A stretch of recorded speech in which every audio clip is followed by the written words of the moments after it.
aqui e ver o rosto. Amém? Graças a Deus.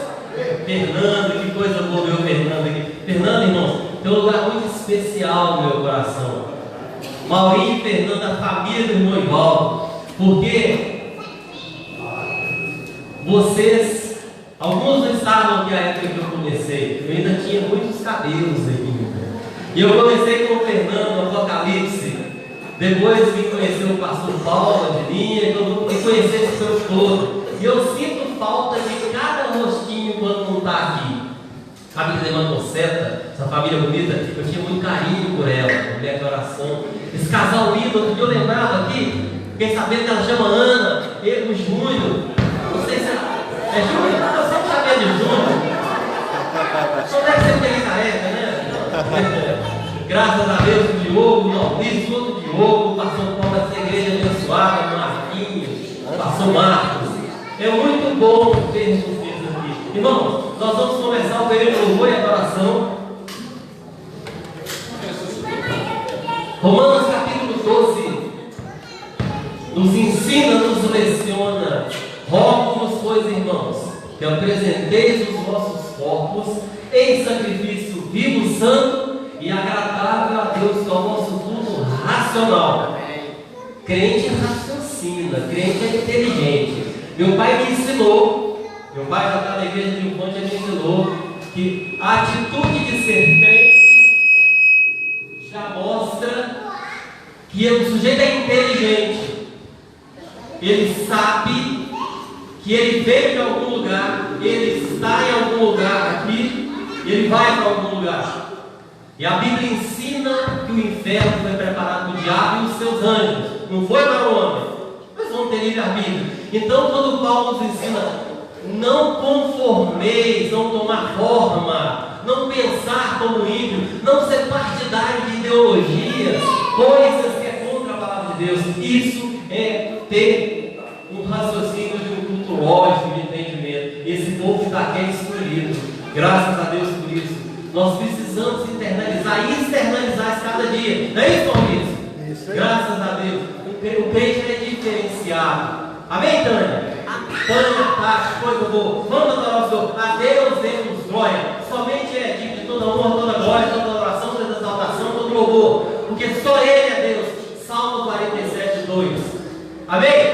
Amém. Graças a Deus. Amém.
O Senhor Jesus nos resgatou das trevas para a sua maravilhosa luz. O cego, o sem noção espiritual, não sabe disso. Ele até vai na igreja, ele até vai em algum lugar que eles dizem que é religiosidade. Mas nós sabemos exatamente o que significa isso. Graças a Deus pela vida de cada irmão. Ele é exaltado.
Pai. Amém, irmão? Coisa boa. Você sai andando para a rua fora e alguém pergunta assim: você conhece a Miriam Jali, cunhada de minha? Não sei quem é. Aí a Miriam fala assim: olha, se você perguntar lá em cima, os anjos sabem. Ela vive tendo audiências diárias com o Rei dos Reis e Senhor dos Senhores. Aqui está reunido o povo mais feliz da terra, o Diogo, a igreja. Graças a Deus. Por quê? Porque nós temos ligação e comunhão direta com Deus. Ninguém sabe quem é Célio Rei. Não sei, nunca passou esse rapaz por aqui, esse nome por aqui. Ah, mas todo dia o Senhor Jesus sabe quem sou eu. Coisa boa. Louvado seja Deus. Amém? Momento de oração? É agora? Isso mesmo? Amém. Irmãos, aquele período de oração, o nosso pastor Paulo faz. Se você quiser, fique à vontade de se dirigir à frente quando cantamos, ou quiser vir ao comando dele, fique à vontade. A oração é a chave que abre e fecha, fecha e ninguém abre. Eu vivi isso na minha casa, eu tenho vivido isso. Resposta de oração. Nós falamos com um Deus que ouve e responde. Se vós estiverdes em mim e as minhas palavras estiverem em vós, pedireis o que quiser e vos será feito. Amém? Yeah.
Senhor, nós declaramos com os nossos lábios aquilo que nós cremos em nosso coração, porque somente o Senhor é Deus, e como único Deus, Senhor Deus, conhece-nos, porque fomos feitos pelas tuas mãos.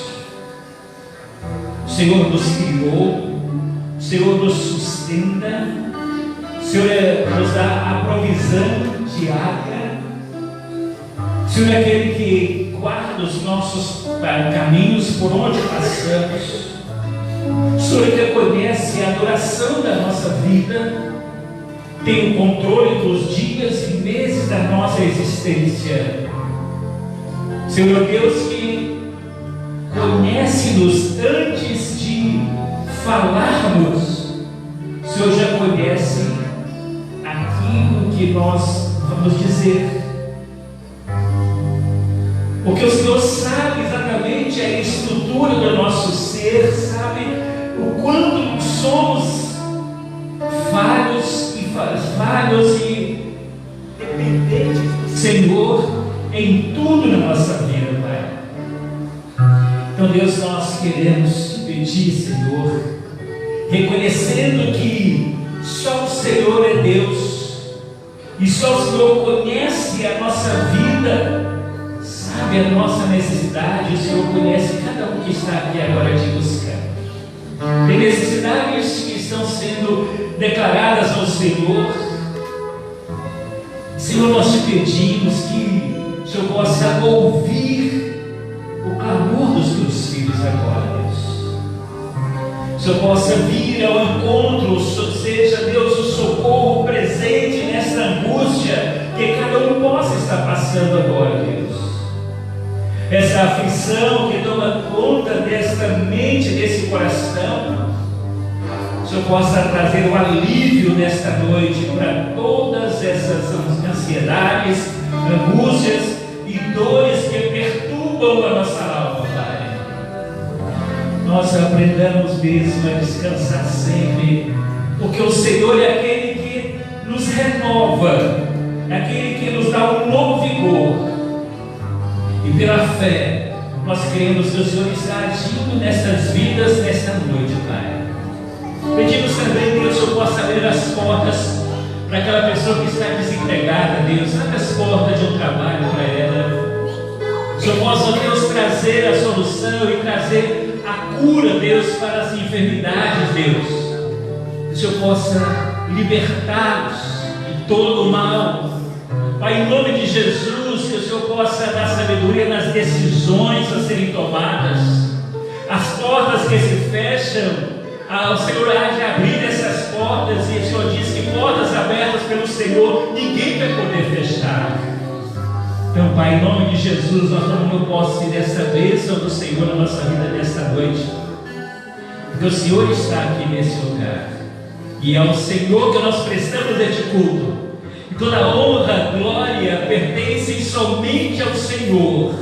Então, Pai, em nome de Jesus, ouve o nosso clamor, ouve a nossa oração nesta noite, Pai. Nesse tempo de busca ao Senhor, também pedimos ao Senhor pelas nossas crianças, Deus. Elas terão uma atividade especial para elas. Que essas crianças, ó Deus, como joias preciosas do Senhor, possam crescer como Jesus cresceu. Graça e estatura diante de Deus e dos homens. E Pai, que elas sejam instruídas nos caminhos do Senhor todos os dias. Que seus pais tenham sabedoria para conduzir essas crianças na presença do Senhor. E desde já, Deus, nós te agradecemos pela provisão diária que o Senhor nos dá, a forma como o Senhor sustenta a nossa vida, e pela provisão que o Senhor dá também para a tua igreja na realização da sua obra aqui neste lugar. Obrigado, Deus, pela vida que eles têm se disposto a ser fiel na entrega dos seus dízimos e ofertas, Pai. Que eles sejam grandemente abençoados pelo Senhor. E aqueles, ó Deus, que têm sido negligentes quanto a isso, ainda não experimentaram essa bênção do Senhor. Que seja hoje um tempo de transformação, para que comecem a ser fiéis ao Senhor naquilo que o Senhor tem dado a cada um deles, para a sustentação da tua obra também aqui nesse lugar. Em nome de Jesus nós oramos e consagramos vidas e bens ao Senhor, em nome de Jesus. Amém, Senhor. Amém. Vamos estar nos seus lugares, por favor. Abram, por favor, a sua Bíblia em Provérbios capítulo 3.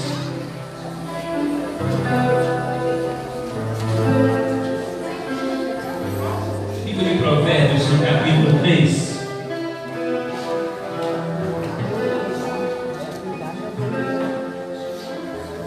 Pode passar ali?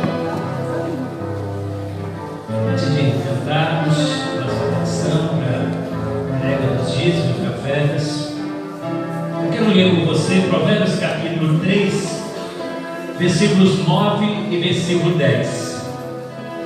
Diz assim: honra ao Senhor com a tua fazenda e com as primícias de toda a tua renda, e encherão os teus celeiros abundantemente e transbordarão de gosto os teus lagares. Agora eu vou ler uma outra versão aqui que diz assim: olha, honra ao Senhor com os teus bens e com as primícias de toda a tua renda.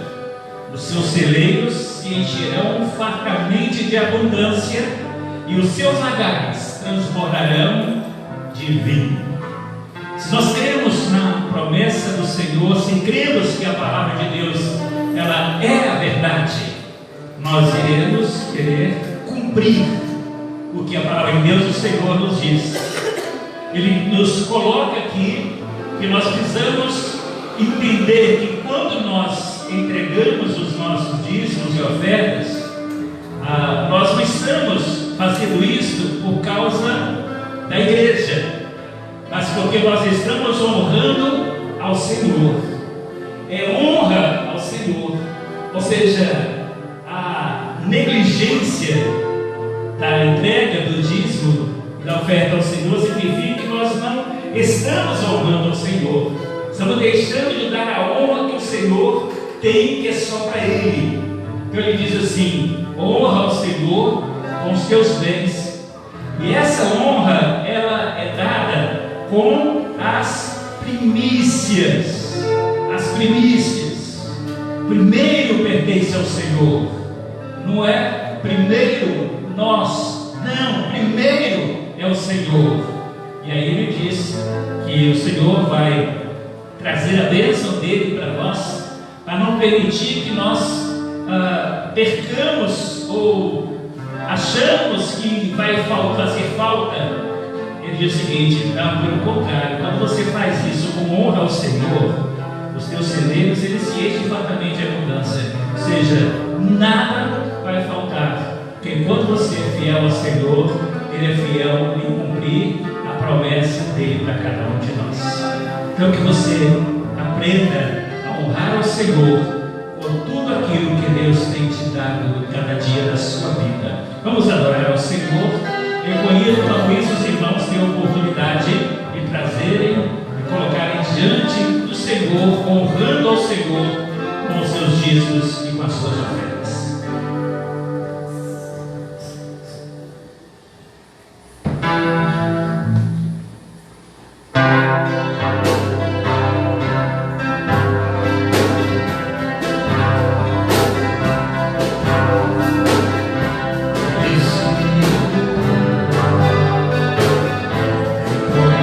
Conhecemos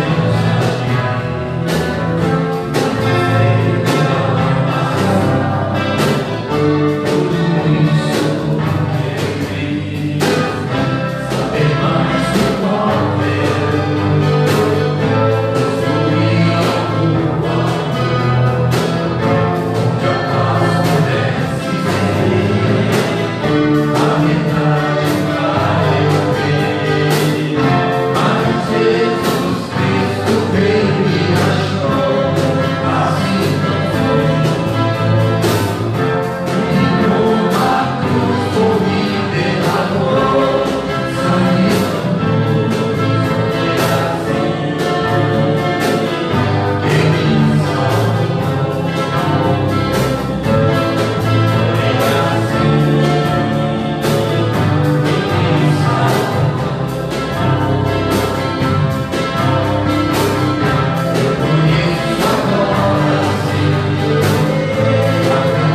estávamos no pecado.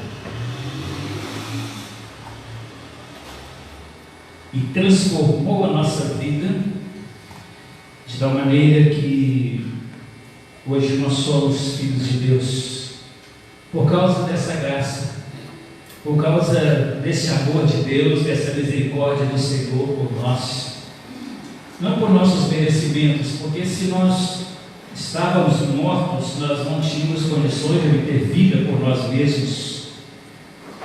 Somente o Senhor pode dar vida àquele que está morto, e por isso Ele nos encontrou e nos transformou e nos fez seu Filho, herdeiros dessa graça do Senhor. Meus queridos, vamos voltar ao texto de Efésios capítulo 5. Efésios capítulo 5.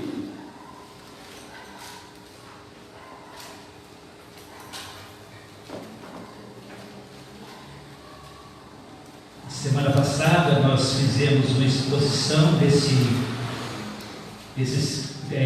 capítulo, começamos a destacar algumas coisas a respeito dele, para nós entendermos o versículo 14, nós fizemos essa análise toda.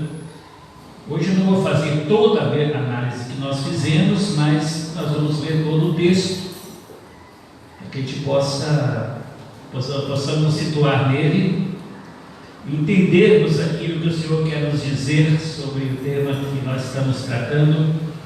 Já é hora de despertar.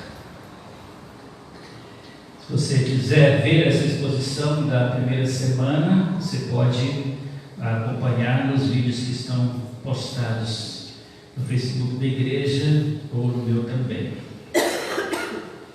Diz assim, Efésios capítulo 5, a partir do primeiro versículo: Sede, pois, imitadores de Deus como filhos amados, e andai em amor, como também Cristo nos amou, e se entregou a si mesmo por nós, em oferta e sacrifício a Deus em cheiro suave.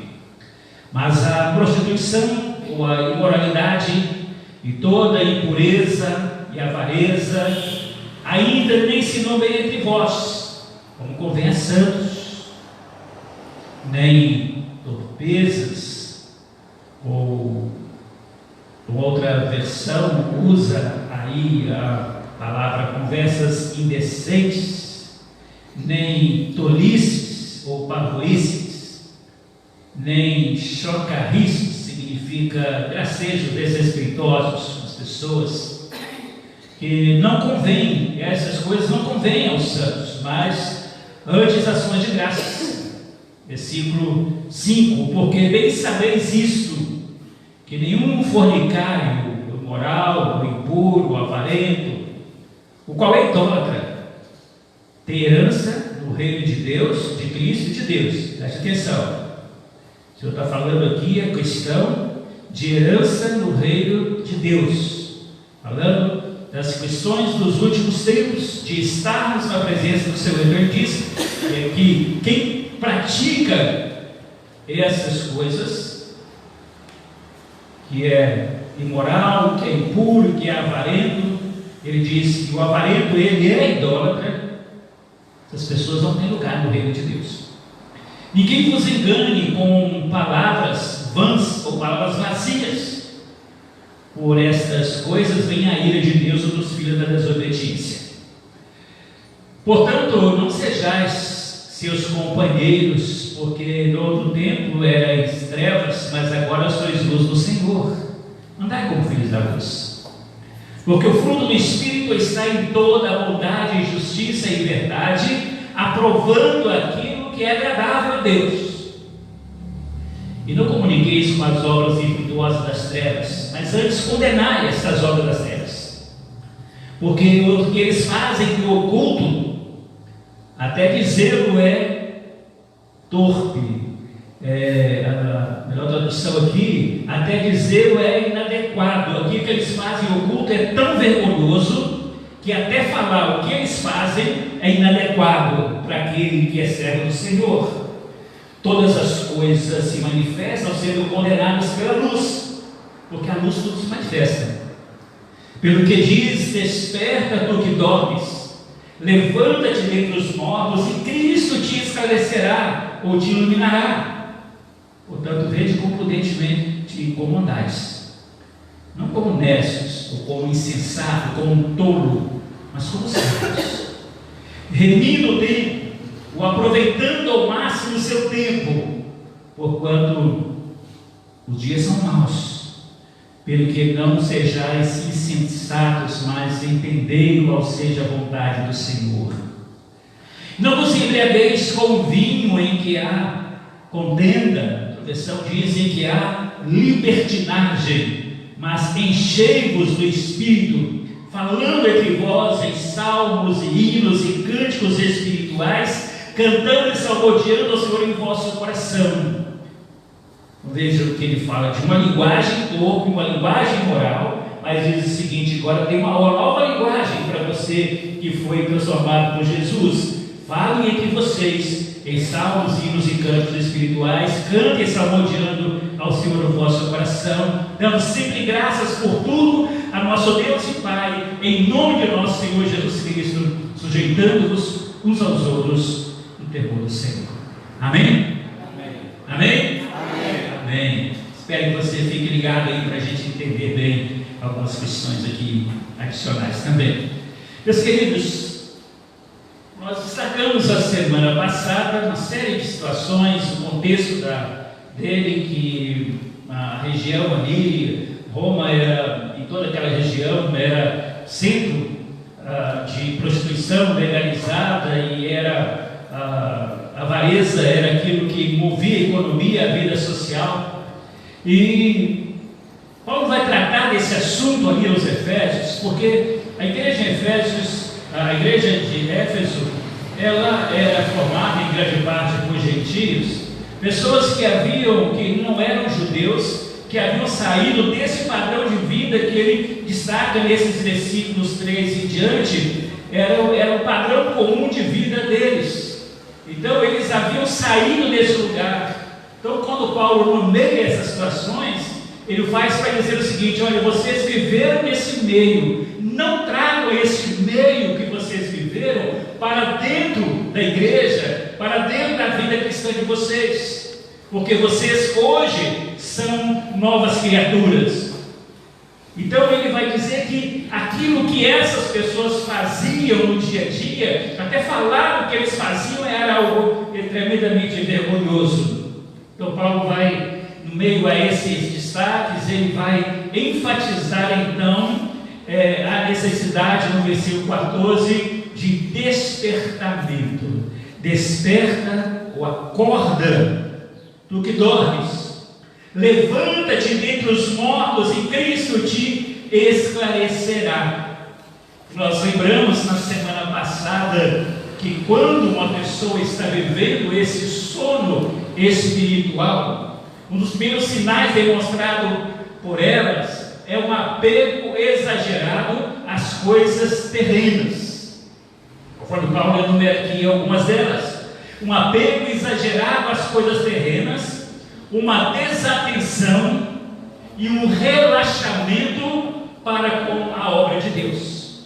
Esses são sinais evidentes de alguém que está precisando acordar, porque está vivendo um sono profundo espiritual. E Paulo diz que esse sono, ele é comparado aqui, o sono, a expressão sono aqui, ele está falando de morte. Você está dormindo um sono de morte espiritual. Ele diz: levanta-te dentre os mortos. Nós lembramos isso, algumas coisas, na semana passada. Então, meus irmãos, esse texto, ele é como se Paulo tivesse aqui, através desse texto de Efésios, capítulo 5, que é considerado como o ponto central do livro da carta de Paulo aos Efésios. Ele está aqui como uma trombeta bem alta, tocando, alertando os crentes a respeito da vida cristã, da necessidade de mudança no nosso comportamento e nosso padrão de vida com Cristo. Porque existem coisas que nós vivemos que podem nos afastar do Senhor, e nós vamos então gradativamente entrando nesse processo de sono. Semana passada a gente enumerou os 5 estágios do sono. Então, aquele primeiro estágio do cochilo, aquele momento do afastamento, você começa a relaxar ali para dormir, e às vezes você começa a viver na sua vida cristã assim, dentro de um relaxamento, bem tranquilo, sem compromisso, sem vida com o Senhor, sem tempo de oração, sem adoração ao Senhor, sem compromisso no seu dia a dia, de viver a vida com Cristo, lembrando que você é membro de uma igreja. Ocasionalmente você lembra disso em um domingo, ou às vezes nem lembra no domingo também, porque os dias vão passando. Isso é sinal de dormir, é sinal de sono espiritual. Porque aquele que está acordado, ele quer compromisso com o Senhor, ele quer compromisso com a obra do Senhor, ele quer compromisso com a igreja de Jesus. Por quê? Porque Jesus estabeleceu a igreja como a expressão da sua vida aqui na terra, do seu corpo aqui na terra. Jesus, quando ele veio a esse mundo, ele se entregou na cruz por nós, e na sua morte ele estabeleceu a sua igreja. Nós até mostramos uma alegoria ali, uma comparação, uma figura, uma linguagem. E quando Jesus ali na cruz ele morreu pelos nossos pecados, quando aquele guarda perfura a sua costela e dali sai água e sangue, ali a igreja estava prefigurada ali, porque a igreja, ela se fundamenta através do sangue de Jesus derramado na cruz pelos nossos pecados, e somos inseridos na igreja por meio do batismo. Então nós precisamos entender que quando Jesus estabeleceu a igreja, ele tinha um objetivo definido. Se o objetivo era preparar-nos como igreja de Jesus, comprada com o precioso sangue de Jesus, lavada no sangue do Cordeiro, para que através dele nós possamos então alcançar a eternidade. E se nós não entendermos a igreja como uma necessidade em nossa vida, nós vamos ficar muito aquém daquilo que Jesus deseja para nós como seus filhos. Se nós já olhamos para a igreja com esse olhar que Jesus olhou por ela, a ponto de entregar a sua vida por ela, e acharmos que a igreja é só um evento ocasional que nós participamos dele, nós vamos então perder a referência de estarmos vivos e acordados para o Senhor.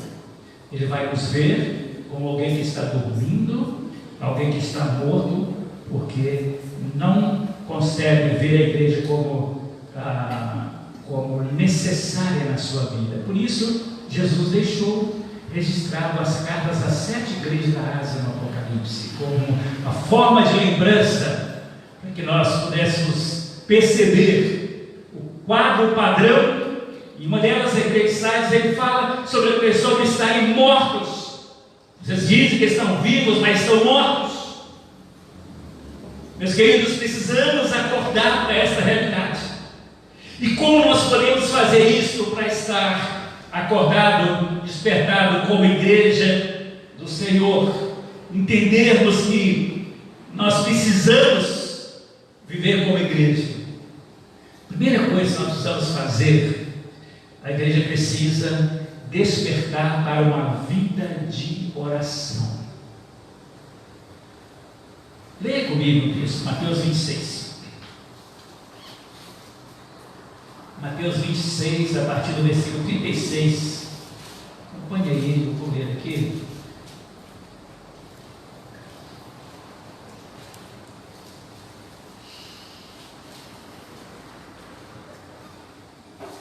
Preste atenção nesse texto, Mateus 26, a partir do versículo 36. Diz assim: Então chegou Jesus com eles ao lugar chamado Getsêmani. Disse a seus discípulos: assentai-vos aqui, enquanto eu vou além orar. E levando consigo Pedro e os 2 filhos de Zebedeu, começou a entristecer-se e a angustiar-se muito. Então lhe disse: a minha alma está cheia de tristeza até a morte. Ficai aqui e velai comigo. E indo um pouco mais adiante, prostrou-se sobre o seu rosto, orando, dizendo: meu Pai, se é possível, passa de mim esse cálice, todavia não seja como eu quero, mas como tu queres. E voltando para os seus discípulos, achou-os dormindo, e disse a Pedro: então em uma hora pudestes velar comigo, vigiai e orai, para que não entreis em tentação. Na verdade, o espírito está pronto, mas a carne é fraca.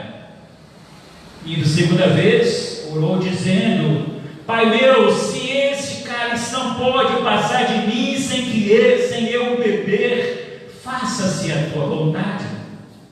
E voltando, achou-os outra vez adormecidos, porque os seus olhos estavam carregados. E deixando-os de novo, foi orar pela terceira vez, dizendo as mesmas palavras.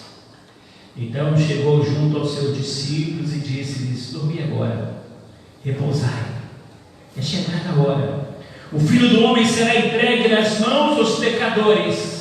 Levantai-vos e partamos, porque eis que é chegado o utilitário.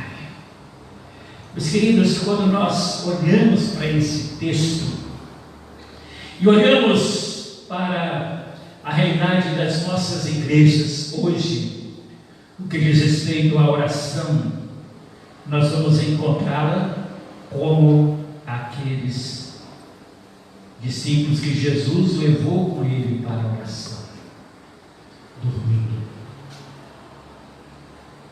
A igreja tem estado em um sono profundo, a ponto de não ter essa referência de que a oração é algo que produz vida para cada um de nós, deixando de entender que se nós não tivermos esse comprometimento com oração, não tem como estar acordado. E Jesus disse para eles: olha, fica aqui e vigia comigo, olhem comigo aqui, fiquem daqui, mas estejam vigiando. Mas quando Jesus volta, eles estão dormindo.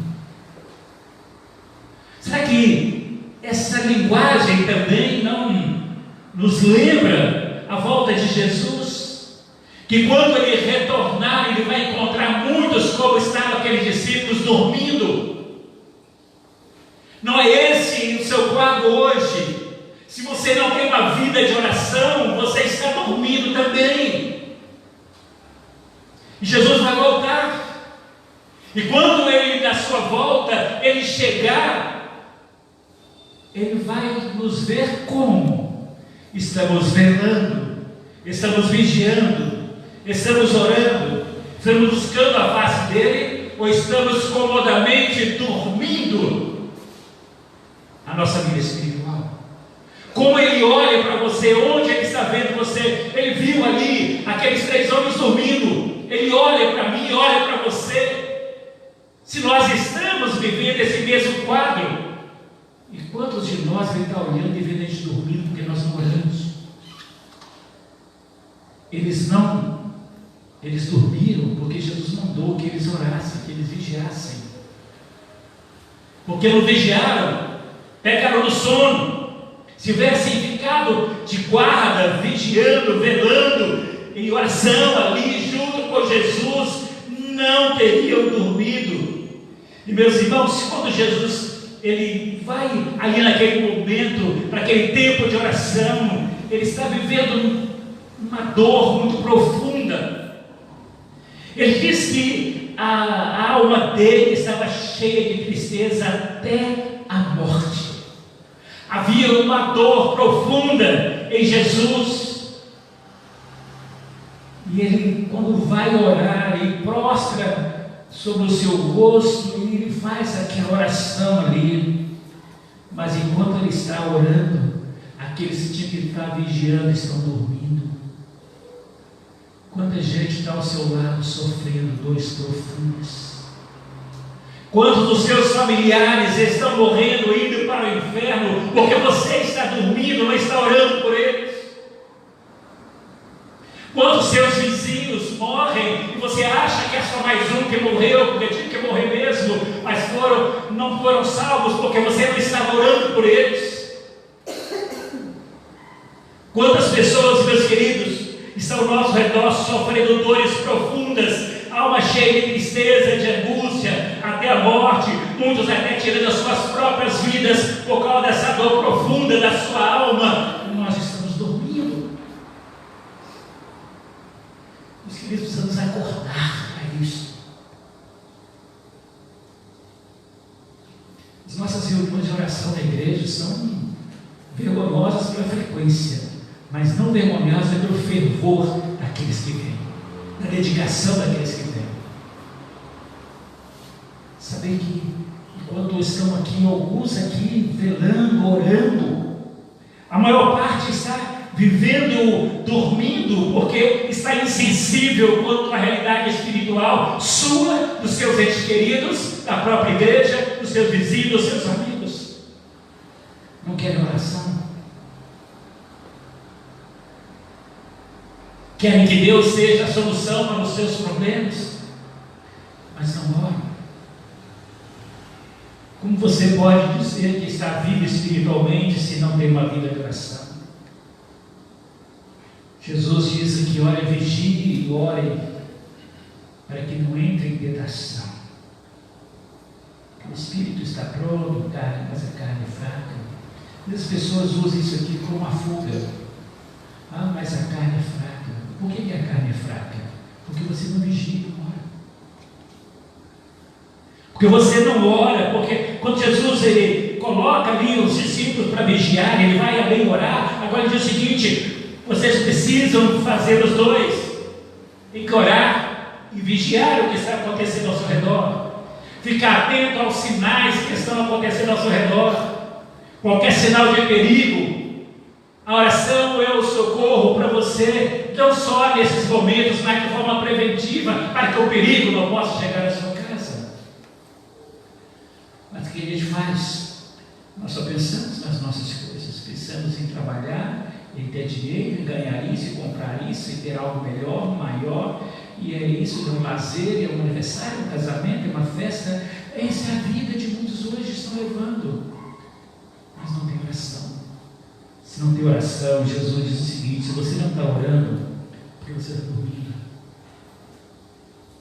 Então na hora de acordar, meus queridos, desperta tu que dormes, desperta tu que dormes. Precisamos, meus irmãos, entender que tem que acontecer algo na nossa vida para nos levar a despertar e recordar que se nós não despertarmos, o passo seguinte é o passo da morte espiritual, da separação eterna de Deus, conforme o texto de Efésios 5 nos diz. Nossos cultos de oração, repito, têm sido relegados, abandonados. Sem oração estamos espiritualmente mortos. Interessante que quando Jesus fala sobre oração, ele usa ali a expressão: não puderam orar nem uma hora comigo. A impressão que se tem aqui, os encontros de oração que Jesus fazia duravam mais ou menos isso, uma hora. Às vezes nós temos nossos cultos de oração, duram esse tempo, mais ou menos que isso até.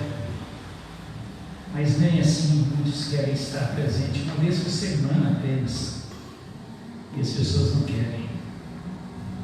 E aí, as consequências vêm por causa do sono, por estarem dormindo.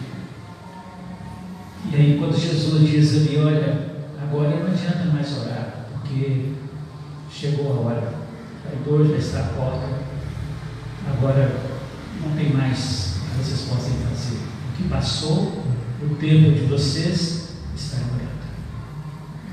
O tempo é agora, meu querido, não podemos esperar mais. Não podemos esperar por mais tempo de forma alguma, porque o tempo ele está cada dia mais sendo abreviado pelo Senhor. Jesus está sinalizando a sua volta e nós não podemos ignorar essas verdades. Eu quero destacar com vocês hoje apenas mais uma outra área que a igreja precisa despertar. Abra sua Bíblia, se você quiser abrir aí, eu vou assistir para a projeção também. Jonas capítulo 3.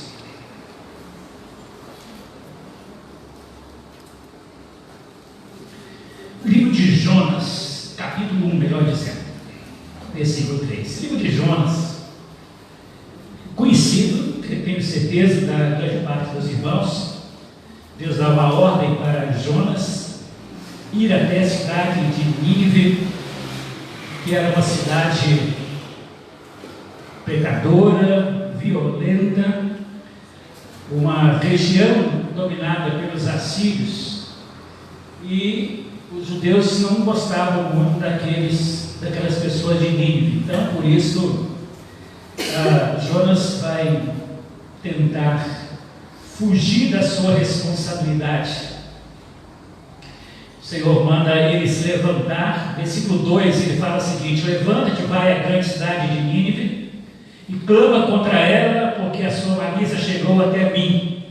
Jonas levantou-se para fugir e diante da face do Senhor para Tarsis, e descendo a Jope, achou um navio que ia para Tarsis, pagou sua passagem e desceu para dentro dele, para ir com eles para Tarsis, e diante da face do Senhor.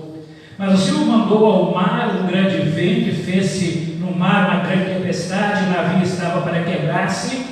Temeram os marinheiros e clamavam cada um a seu Deus, lançavam no mar as fazendas e o que estava no navio, para aliviarem do seu peso. Jonas, porém, desceu aos lugares do porão e se deitou e dormia um sono profundo.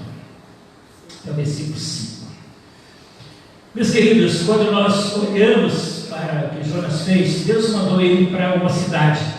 Jonas estava indo para a cidade, para Tarsis, distância, segundo alguns estudiosos da época, mais ou menos 4.000 quilômetros de diferença de lugar. Deus mandou ele para um lugar, ele foi para um outro extremo.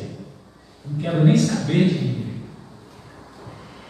Mas se não bastasse isso, então ele entra no navio, vai procurar um porão. O que é o porão? O porão é um lugar escuro, para que ninguém pudesse achar. Ele vai se esconder de forma que ninguém o encontra. E vejam que o sono dele estava tão profundo que o vento, Deus manda então essa tempestade, o navio estava quase quebrando-se, eles começaram a lançar a carga no mar, e nem isso acordou Jonas. Ele continuou dormindo um sono profundo. Independente da tragédia que estava acontecendo ao redor, ele continuava dormindo. Quando ele está dormindo, ele se esquece do objetivo pelo qual o Senhor mandou que ele fosse àquela cidade. Deus tinha um plano de salvar aquela cidade. E, meus queridos, nós aprendemos sempre que Deus vai cumprir os seus planos. E se nós os recusarmos, tem consequências sobre nós. Jonas desobedeceu. Deus manda para um lugar e vai para outro. Jonas tem que se esconder. Deus manda a tempestade, depois ele passa uma vergonha, porque ele é repreendido pelos marinheiros, porque eles, quando ficaram sabendo, e Jonas falou para ele que a tempestade era culpa dele, então eles vão repreender Jonas por causa da situação que ele colocou toda aquela tripulação. Ele colocou em risco todas aquelas pessoas que estavam naquela embarcação, porque caso não houvesse uma manifestação de Jonas, iria sim, a embarcação iria se afundar, porque o objetivo do Senhor era levar Jonas para Nínive. Deus manda um grande peixe, todo mundo conhece essa história, né? E leva Jonas então para a cidade de Nínive. Ali ele vai pregar Aí atravessaram aquela cidade, falando do Senhor, há um arrependimento geral na cidade. Em vez de Jonas se alegrar, Jonas fica revoltado porque aquelas pessoas foram salvas. Ele achava que eles não eram merecedores da graça de Deus. E aí ele vai, chega o momento que ele está ali frustrado, triste, começa a orar, porque o Senhor não tira a minha vida, e começa a lamentar tantas coisas. Ele vai dormir de novo. Quando ele está dormindo de novo, Deus faz crescer uma aboboreira. Ela cresce, produz fruto de um dia para o outro, produz folhas, dá sombra para ele, e Jonas está ali dormindo tranquilamente. E de repente, o Senhor faz com que aquela aboboreira morra. Aí Jonas começa a lamentar o fato da aboboreira ter morrido. Deus vai dizer para ele assim: você lamenta a morte de uma aboboreira, mas você não se importa com as milhares de pessoas que estão indo para o inferno aí na cidade de Nínive onde você está. Essa aboboreira é mais importante para você do que a vida dessas pessoas. Para mim não. Para mim as pessoas são mais importantes do que qualquer outra coisa. Nessa história bem resumida, eu tenho algo preparado para a gente falar sobre o livro de Jonas, mas se vai chegar a hora certa ainda. Jonas, nós aprendemos algumas lições aqui muito importantes. Porque nós olhamos para Jonas e nós vemos ali em Jonas um retrato fiel de uma igreja dormindo num porão escuro, fugindo da sua responsabilidade. Enquanto o povo clama, quando as pessoas estão clamando, cada um ao seu próprio Deus, como aqueles marinheiros estavam ali, o texto diz que, no versículo 5, então temeram os marinheiros e clamavam cada um ao seu Deus. Deus minúsculo, a letra minúscula aí. Nós olhamos para as pessoas ao nosso redor, cada um criando deuses para si. E nós temos uma palavra de vida, transformação para elas. Mas não levamos por quê? Porque estamos dormindo. Precisamos, meus irmãos, a igreja precisa despertar para alcançar essas pessoas pelo poder do Evangelho, meus queridos. Nós não podemos ficar tão acomodados, tão presos no nosso porão da nossa vida, esse porão escuro da nossa vida, escondido ali, mesmo olhando a tempestade ao nosso redor, tudo que está acontecendo no mundo que nos cerca. Nós não podemos, meus queridos, ficar dormindo, é hora de acordar. Nós temos que acordar. Quando a gente olha para Jonas, a gente vê em Jonas um outro retrato da igreja atual, onde um pé de abóboras vale mais do que muitas pessoas que não têm conhecimento de Deus, porque nós nos apegamos mais às coisas do que olharmos para as pessoas com o amor de Jesus, olharmos para as pessoas como pessoas que estão indo para a condenação eterna. Quantos nós temos visto dos nossos entes queridos, dos nossos amigos, vizinhos, que estão vivendo densas trevas espirituais, vivendo uma vida de pecado tão profundo, e nós nos calamos, e em alguns momentos nós queremos ser simpáticos a eles, queremos fazer o que eles fazem, não mostramos quem nós somos, meus queridos. Precisamos sim, precisamos que o Senhor nos desperte mesmo. Mas será que nós vamos precisar esperar uma tempestade na nossa vida para acordar? Jonas acordar precisou de uma grande tempestade, a ponto de várias pessoas quase perderem a sua vida.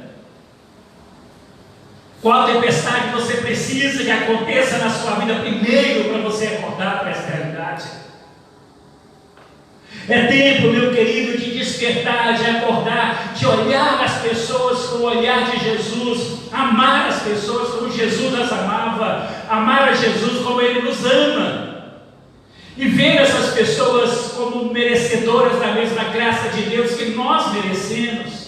Deixar de ser egoístas, de querermos apenas viver uma vida cristã mediana e não queremos um comprometimento real, verdadeiro, autêntico com Jesus e levar e proclamar esse amor de Deus para as pessoas.